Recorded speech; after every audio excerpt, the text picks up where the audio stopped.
Burning Man's this raucous, incredible experience that's where everything is bigger than life and loud and bright and cacophonous.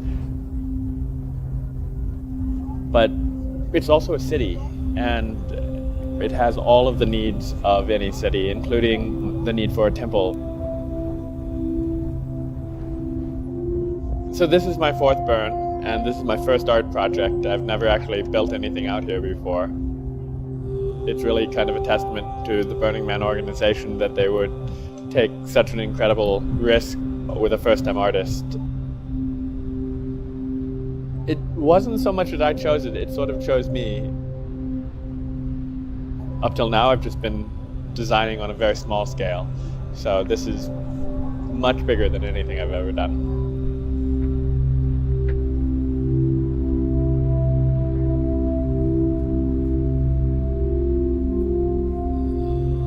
My idea was how I wanted people to move through and experience a space.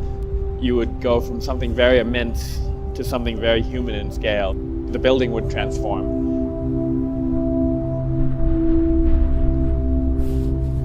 I thought, if you're at Burning Man, you're on a journey.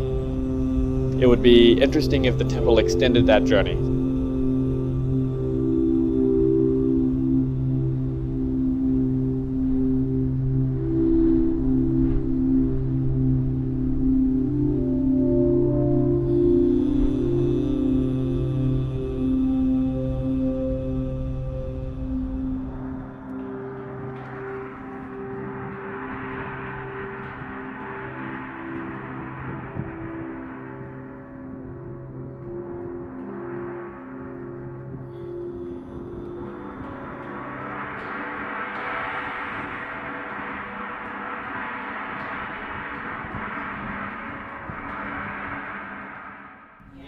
This temple of promise.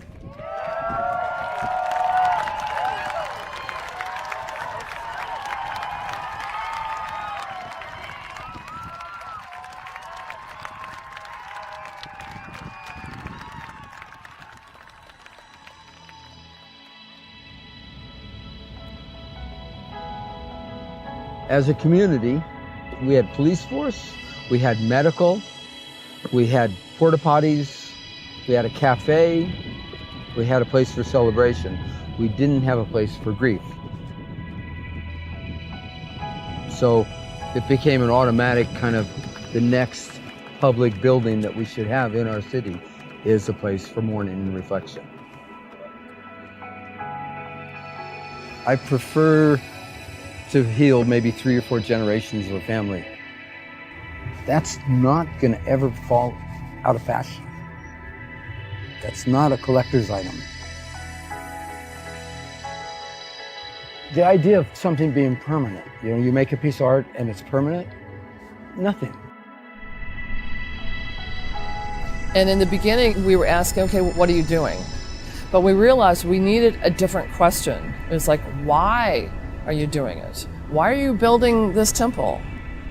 And not everybody can answer that. And really the answer to it is for the community. Not for the art itself, but giving. That's the other aspect of, I know there's a need and I have to do this and I'm gonna build this beautiful structure and then we're gonna let go of it. The idea of putting love into a piece of wood, it's the intention of which you handle something. It's a way of protecting, it's a way of sealing, it's a way of forgiving. The fact that, unlike other sacred spaces, everyone writes on the walls and leaves messages. It's a conversation between the temple and everyone who comes here, but everyone shares that conversation with each other, and a good temple listens.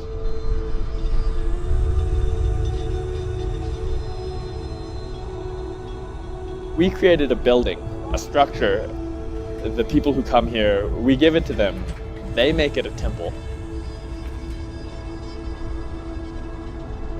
Everything you see there, it's normal people. They're making altars, but they're not maybe perfectly designed, but they're honest and they're raw and they're true and they're about someone who really lived. The temple's like a book that has countless authors and they're all anonymous, and no one's gonna read the entire book before we burn it down.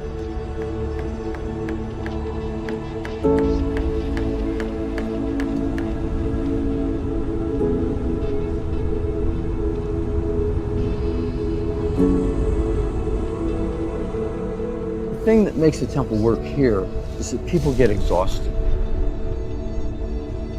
You lose your keys to your car. Your boyfriend leaves you out in the playa.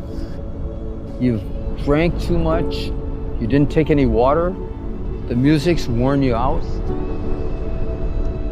It's like, imagine going to a therapist so that when they come to the temple, they're wrung out, so they don't have any defense. There's nothing to hide. The wind has worn everyone out.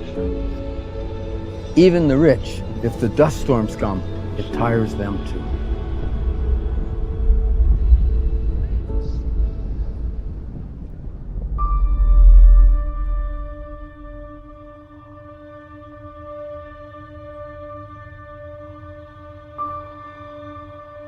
Rebirth is about shedding a skin, the old ways, but it's also recognizing what don't I need in my life that I can just let go of, I can let burn up, I can sacrifice. It's like a caterpillar turning into a butterfly. We're all sort of sacrificing something within ourselves, we hope. What can you give up in any fire? What do you want to let go of? What is there inside of you that you no longer need, that you really need to burn up?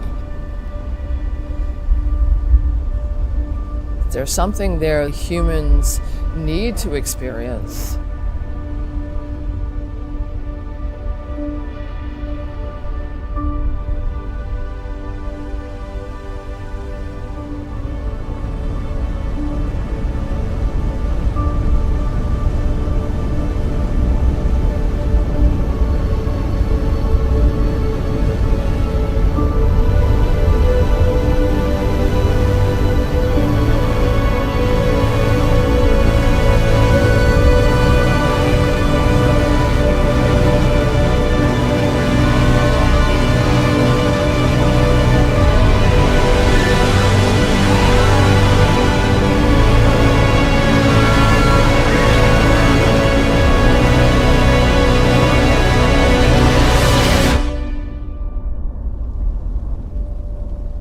So what is permanent?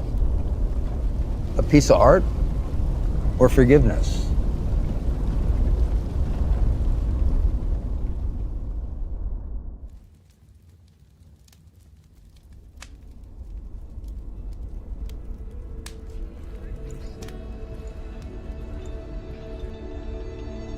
Seething mass of humanity, and it really is. It's like all the aspects.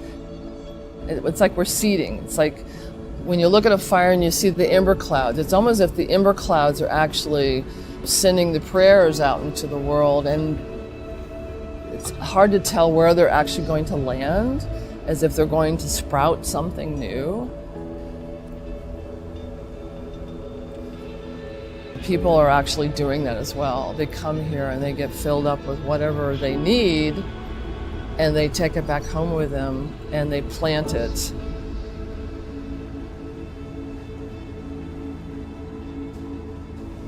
People then look at the world differently. And I think that's how we're changing the world, is that people are making a difference. People are being empowered. They're seeing the possibilities wherever they are.